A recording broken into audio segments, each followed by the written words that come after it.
Hola a todos, el día de hoy presentaremos el tema estática de fluidos. Los integrantes son Chávez, Garay, Yarkenway, Napa y Poma. Iniciaremos con mecánica de fluidos. ¿Qué es la mecánica de fluidos? Es la ciencia que estudia el comportamiento de los fluidos en reposo o movimiento y la interacción de estos con sólidos o con otros fluidos. Muy bien, como se mencionó anteriormente, estudia los fluidos, pero ¿qué es un fluido? Se le denomina fluido a aquella sustancia líquida o gaseosa que deforma su manera continua cuando actúa sobre ella un esfuerzo cortante de cualquier magnitud. Es decir, son aquellas sustancias donde la fuerza de cohesión intermolecular entre sus moléculas es muy débil o inexistente. Uno de los ejemplos más clásicos serían el agua, el aceite y el aire, ya que estos fluyen cuando sobre ellos actúa un esfuerzo cortante. Bien, en este momento vamos a explicar el efecto de las fuerzas sobre los fluidos. Se denomina fluido a los cuerpos que pueden fluir, ya que estos carecen de forma y requieren de un recipiente para contenerlos. Aquí podemos encontrar, como se mencionó anteriormente, los líquidos y los gases. Una de las propiedades más conocidas sería la comprensibilidad, ya que cuando se le aplica una fuerza sobre un fluido, este disminuye de volumen. En el caso de los líquidos, como podemos apreciar en la imagen, sus moléculas están más juntas, por ende, al aplicarle una fuerza de comprensibilidad, el volumen no se altera, pero en el caso de los gases es completamente distinto, ya que, como podemos apreciar en la imagen, sus moléculas están relativamente más separadas, y al generarle una fuerza de comprensibilidad, su volumen varía totalmente. Ahora veremos la densidad. Es la relación entre la masa por unidad de volumen de un objeto y se expresa mediante la fórmula ρ, que equivale a la masa sobre el volumen. Su unidad de la densidad en el sistema internacional equivale al kilogramo, que representa la masa, sobre metros cúbicos, que representa el volumen. Y recordemos que la densidad es una propiedad intensiva de todo objeto. Es por esto que los objetos que sean de un mismo material tendrán la misma densidad, no importa si tienen diferente tamaño y volumen. Tenemos como ejemplo tornillos de diferente tamaño que están hechos de acero, que tendrán la misma densidad. Ahora veremos la densidad del agua. La densidad del agua varía con la temperatura. Como vemos en la gráfica, veremos que la densidad máxima del agua es a 4 grados Celsius, representado mediante 1000 kilogramos sobre metros cúbicos. Notamos también que a medida que aumenta la temperatura disminuirá su densidad. Tenemos una tabla de densidades de algunas sustancias comunes, como el aire, el helio, el hidrógeno, que estos son gases, y tenemos al agua dulce, al hielo y al agua salada y al alcohol, en su mayoría líquidos, a excepción del hielo, que es agua congelada. También notamos como ejemplo en una copa diferentes sustancias, que notamos que la menor densidad son las que están en la superficie y la mayor, que viene a ser la miel, se encuentra en el fondo del recipiente. Ahora veremos el experimento de la densidad. En un recipiente transparente verteremos jabón líquido. A continuación verteremos agua hasta llenar la mitad del recipiente. Luego añadiremos aceite. Como vemos, se formó una capa más notoria al echarle el aceite, pero en la parte de abajo también se encuentra una capa. Por ello, para que se note, verteremos agua con colorante. Esperamos un poco que sedimente. Y como vemos, se han formado 4 capas. La capa más densa, como podemos ver, es la del jabón líquido, por la que ha quedado en el fondo del recipiente, y se podría decir que la capa con menos densidad es la del aceite, quedando en la superficie. Ahora veremos la presión. ¿Qué es la presión? La presión mide la fuerza normal que actúa por unidad de área sobre una superficie. Es decir, la presión equivale a la fuerza sobre el área. Como vemos en la imagen, vemos una fuerza normal que ejerce, presión sobre un área. La unidad de la presión en el sistema internacional es el pascal, que un pascal equivale a un newton sobre metro al cuadrado. También existen otros tipos de unidades de presión, como la atmósfera, el bar y el milímetro de mercurio. Como referencia tomaremos al bar, que equivale a 10 a la quinta pascales, es decir, 10 a la quinta newton sobre metro al cuadrado, y también que es equivalente a 0,967 atmósfera. Y esto equivale a la última unidad, que es el milímetro de mercurio, a 750. Como ejemplo tenemos a dos bloques de ladrillo, uno que se encuentra horizontalmente y en este se aplica mayor área y por lo que ejercerá menor presión, se ejerce menor presión sobre la base. En cambio, en el ladrillo que se encuentra en posición vertical hay menor área que actúa sobre la base aplicándose mayor presión. Ahora veremos la presión en un líquido. La presión en un líquido también depende de su densidad, de la naturaleza de este líquido.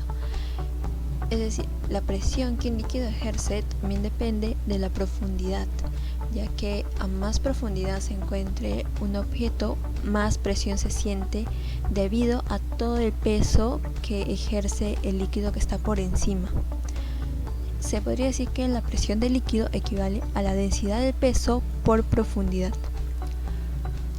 En cambio, en la presión atmosférica, que es la presión que ejerce la masa de aire de la Tierra sobre cada objeto o individuo, la presión atmosférica a nivel del mar es una atmósfera, que equivale en el sistema internacional a 1,0133 por 10 a las quinta pascales.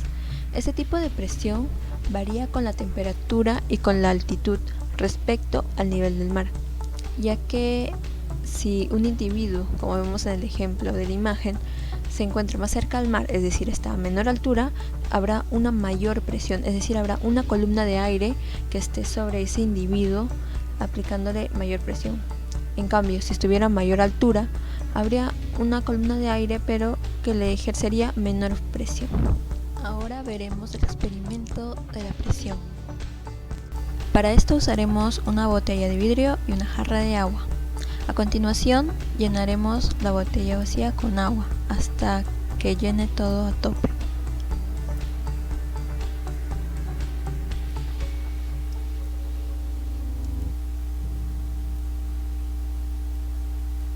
Una vez lleno, agarraremos dos pliegues de papel higiénico, los juntaremos y los pondremos en la boquilla de la botella, de modo que se forme como una tapa. Una vez bien cubierta la abertura de la botella, procederemos a voltearla y como vemos no cae, ya que se está ejerciendo la presión del agua sobre el papel higiénico y también la fuerza de la presión atmosférica. Pero al ser mayor la fuerza atmosférica, el papel higiénico se queda básicamente como pegado al pico de la botella, actuando como una tapa, ya que impide el paso del agua. Pero si entrara aire en la botella, como vemos, caería todo el contenido de esta. Presión en un fluido en reposo. La presión en un fluido en reposo no depende de la forma o sección transversal del recipiente, cambia con la distancia vertical, pero permanece constante en otras direcciones. Tenemos aquí un recipiente lleno de un fluido, el cual se encuentra en reposo, donde queremos hallar la presión en el punto más bajo. La presión sería la fuerza total entre el área transversal. Esa fuerza total es la fuerza F sub 0 más la fuerza gravitatoria que genera el fluido. La masa del fluido la cambiamos a densidad por volumen. El volumen lo cambiamos por área de la sección transversal por altura, lo cual al desdoblar obtenemos que la presión total sería igual a la densidad por gravedad por altura más la presión P sub 0. La presión depende de la profundidad. Aquí vemos el esquema de Simon Steve donde se explica este principio. Como ven, tenemos todos estos puntos en distintos lugares de este recipiente lleno con un solo tipo de líquido. Los puntos que se encuentran en la misma horizontal van a tener la misma presión, ya que la altura respecto a la superficie es la misma para todos. Analizamos los puntos D, C y F, donde vemos que tienen una altura distinta respecto a la superficie, y concluimos en esta relación donde la presión en D es menor que la de C y la de F. La presión en el punto F será mayor que las demás, ya que está más profundo. Presión versus profundidad. Aquí tenemos dos recipientes, uno con un solo tipo de fluido y el otro con tres tipos de fluido. Lo que haremos es hallar las presiones en ambos casos. En el primer recipiente hallamos la presión en el punto 2, lo cual nos saldría igual a la presión atmosférica más la densidad de ese único fluido por la gravedad y la altura. En el otro recipiente, que contiene tres tipos de fluido, lo haremos usando la densidad correspondiente a cada uno y la altura que abarca cada fluido.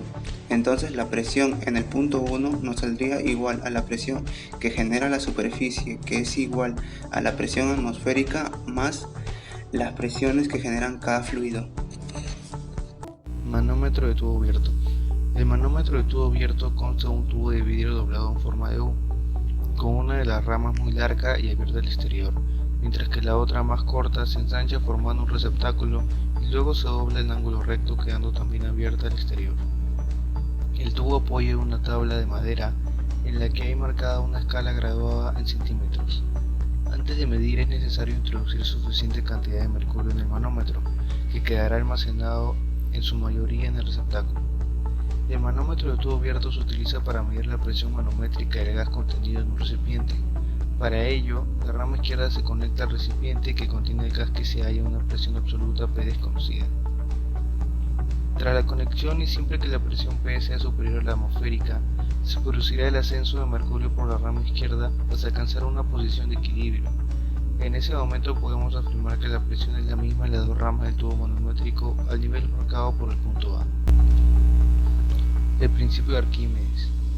El principio de Arquímedes es el principio físico que afirma que un cuerpo total o parcialmente sumergido en un fluido en reposo experimenta un empuje vertical hacia arriba igual al peso del fluido desalojado. Esta fuerza recibe el nombre de empuje hidrostático o de Arquímedes y se mide en newtons.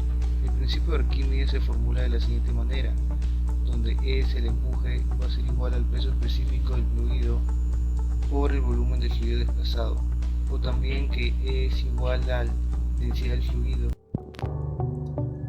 La fuerza de empuje es aquella fuerza neta dirigida hacia arriba que es ejercida por un fluido sobre un cuerpo que está total o parcialmente sumergido en él, cumpliendo con el principio de flotación, la cual nos dice que el objeto que está flotando va a desplazar un peso de fluido igual a su propio peso. Se puede mostrar en el siguiente ejemplo, donde el objeto que está fuera del fluido nos va a dictar su peso real, que es 20N, y cuando está sumergido nos va a dictar un peso de 5N, que sería el peso aparente. ¿Y por qué? Porque la fuerza de empuje va a desplazar un peso del fluido que va a ser parte de su propio peso, que sería 15N. Además, esta fuerza de empuje se puede calcular multiplicando la densidad del fluido por el volumen del cuerpo sumergido y por la gravedad. También está el principio de Pascal, lo cual nos dice que una presión adicional ejercida sobre cualquier parte de un fluido que está encerrado y en reposo va a ser transmitida íntegramente a todos los puntos del fluido. Generalmente este principio se aplica en sistemas hidráulicos. Como se observa en los siguientes ejemplos, tenemos una prensa hidráulica, la cual una presión ejercida sobre el pistón menor más la presión atmosférica va a ser transmitida hacia cada punto del fluido que está encerrado hasta llegar al pistón mayor que sostiene el auto, y nos va a dictar de que ambas presiones van a ser iguales. Si resolvemos eso, la relación de ambas fuerzas con áreas van a ser iguales. Y además la fuerza aplicada hacia el pistón mayor va a ser de mayor magnitud que la presión ejercida hacia el pistón menor.